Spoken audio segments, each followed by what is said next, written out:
Hello again. It's been a while since I've done one of these,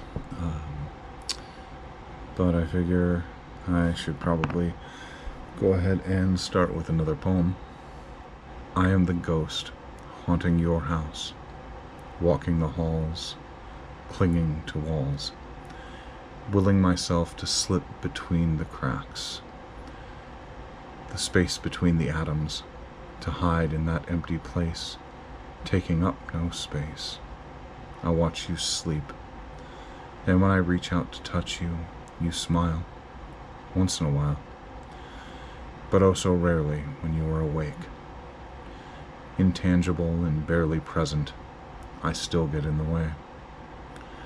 I still feel the daggers from your tongue, dipped in poison. You slice me open.